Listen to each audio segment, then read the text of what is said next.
मी अखिल भारतीय सफाई मजदूर युनियनची विभागीय अध्यक्ष आहे महिला। आणि आज रोजी आम्ही यवतमाळ येथे सन्माननीय श्री कलेक्टर साहेबांना निवेदन देण्यासाठी आलेलो आहोत।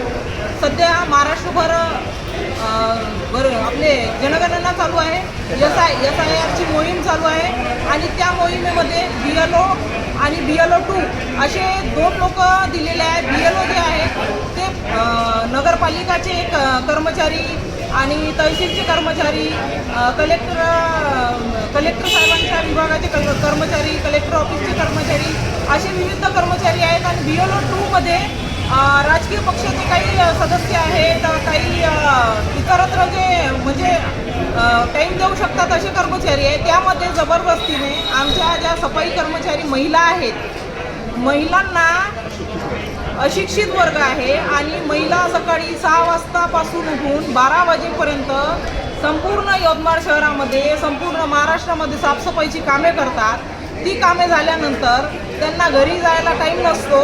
ती कामे केल्यानंतर 12 वाजल्यापासून त्यांना BLO सोबत फिरावं लागते।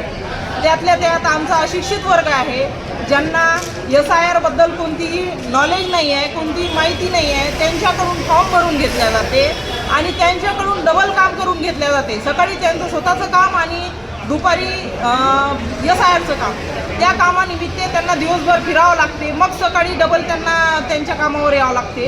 ही जी अत्यंत दयनीय त्यांची अवस्था गव्हर्नमेंटने केलेली आहे, अशा काही महिलांना कंपन्सेशन द्यावं किंवा मग हे जे अतिशय महत्त्वपूर्ण असं SIRचा मोहीम चालू आहे, या मोहिमेमध्ये कमीत कमी प्रशिक्षित आणि ज्यांना SIR बद्दल थोडं बहुत नॉलेज आहे असे कर्मचारी तरी कमीत कमी घ्यायला पाहिजे, असं आम्ही विनंती करायला कलेक्टर साहेबांकडे आलो होतो आणि त्या संबंधित आम्ही निवेदनही दिलेले आहे।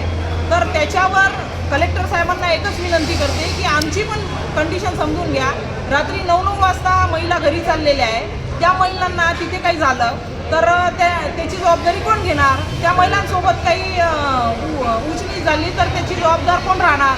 गव्हर्नमेंट तर त्यांना ड्युटी देऊन मोकळं झालेलं आहे, पण प्रशासकीय अधिकारी ड्युटी देऊन मोकळे झालेले आहेत। आम्ही कोणत्याही अधिकारीकडे गेलो तर ते आपसात एकमेकांना बोट दाखवत आहे। ही जी डिसिजन झालं आहे ते योग्य नाही आहे। नगरपालिकेमध्ये, कलेक्टर ऑफिसमध्ये खाली बसलेले कर्मचारी आम्ही दाखवतोच ना साहेब तुम्हाला।